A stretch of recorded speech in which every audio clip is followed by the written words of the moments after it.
We talked in the fall about different forms of energy. What forms of energy do you remember? EK. Okay, what else? EG. What else? E. EE. Okay, what else? ECH. EEL or EE is already here. And then EDIS. Okay. I actually raised my hand this time. Okay, so we have EK, EG, EE or EEL, ECH, EDIS. Now let's remind ourselves, what do all these things mean? Okay, so what is EK? Kinetic energy, which is stored in the motion of the object. So whenever things are moving, there's EK involved in that motion.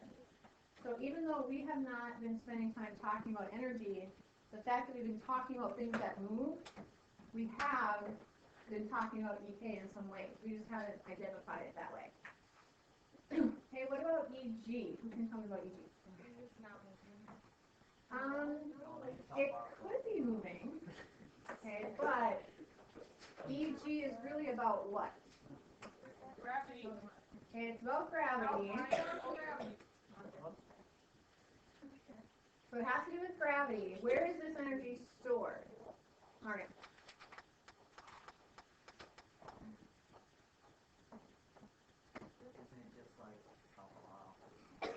Okay, so it has to do with the height of an object. How far above the ground, or technically how far away from the center of the earth it is. That's really where the gravity kind of comes from. So it has to do with the height of the object, and this energy is stored in that space between the center of the earth and the object. What do we call that space? The gravitational field.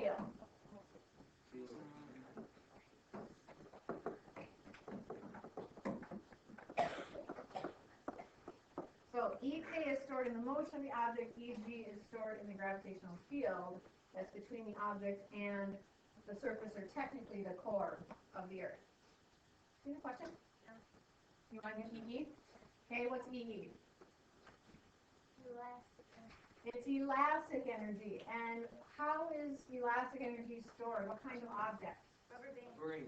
Rubber bands, springs, bungee cords, anything that can be stretched or squished together, compressed.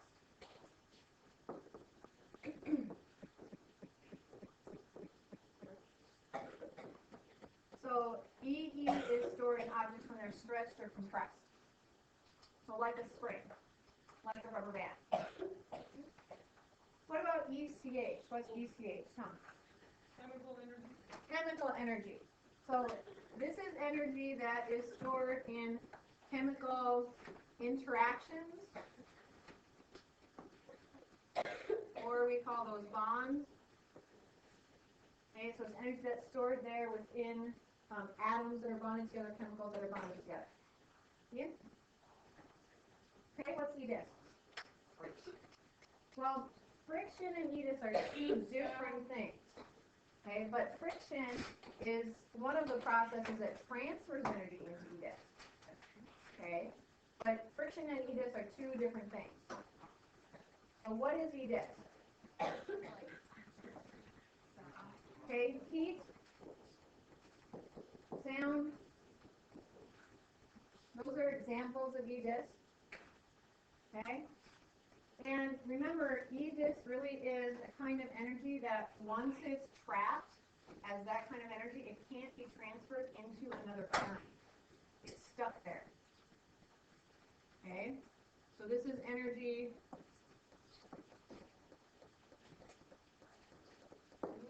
that can't be transferred into another form.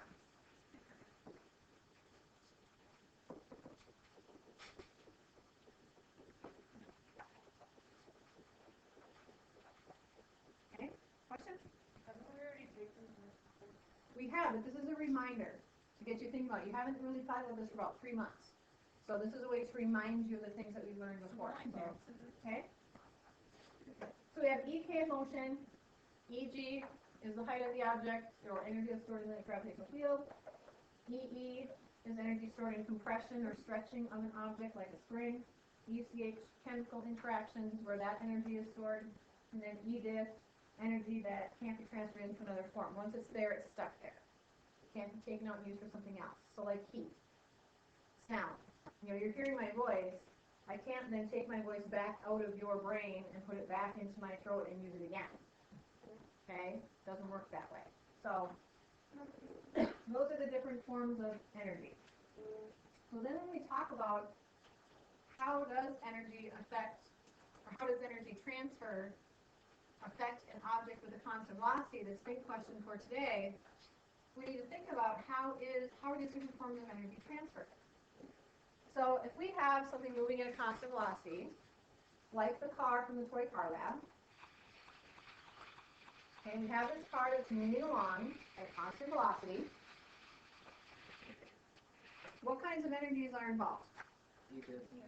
EDIS, EK, EG perhaps, a little bit of EG, okay, and ECH, okay. So here's a picture of this car moving along on the table, constant velocity. So if we say that the table is, you know, above the EG equals 0 line, then obviously there's some EG involved. Excuse me. But let's talk about EK first. Is there EK involved? Yes, because it's moving. Okay. When we compare the amounts of EK at point A, point B, and point C, what's true of the amount of EK at each of those points? It's the same. Why is it the same? Because it's moving at a constant speed. What do we know about the amount of EK and how that's related to speed? The faster the object, the more EK. Slower the object, the less EK. So if the object's going the same speed the whole time, then what's going to be true of the amount of EK the whole time? It's going to be the same. So this is all equal. The amounts of EK stay the same the whole time. Okay, what about EDIS? Let's talk about that next, because you said there was EDIS involved.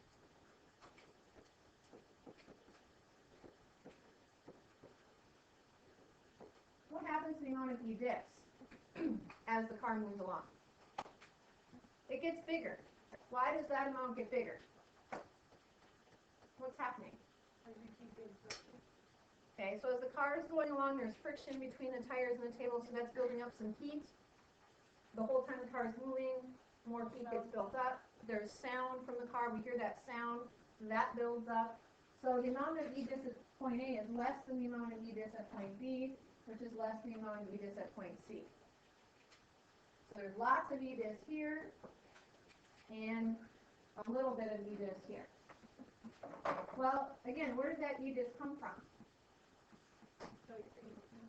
The EK. So there was a transfer of EK into EDIS, and that occurs all along here.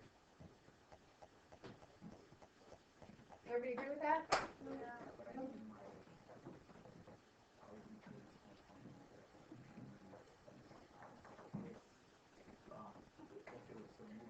Okay, so the question is, why is EK transferring into EDIS if the car is still moving? Well, the EK is being transferred into EDIS because of the friction with the table. There's heat between the tires and the table because of the sound that we hear. Okay, so we know those are the pieces of evidence that tell us that EK is being transferred into EDIS. The reason that the car continues to move at a constant velocity is a separate question. What is it that allows the car to continue to move at a constant velocity? The batteries, right? What do the batteries have in them? ECH, right? Chemicals. They have chemical energy. What's happening to that chemical energy as the car moves? It's being transferred into the EK. Okay, this was your question. Pay attention. Okay? So ECH is being transferred into the EK. The EK is then being transferred into EDIS. So what is it that allows the car to go at a constant velocity? The fact that ECH is being transferred into EK. And we all know, if we let this car just continue to run and run and run and run, and we never turn it off, what's eventually going to happen? The battery is gone. Battery's going to die. How will we know that the battery is dying? It won't move anymore even though it's on. Okay, even though it's on, it won't move anymore. And before it stops completely, what's it going to do? Slow down. So we're going to see the effect of not having as much ECH because we can't keep up that level of motion. We can't keep up that amount of EK. So that's ultimately why objects slow down, is that EK gets transferred out. And in this case with the car, the battery dies because the ECH runs out.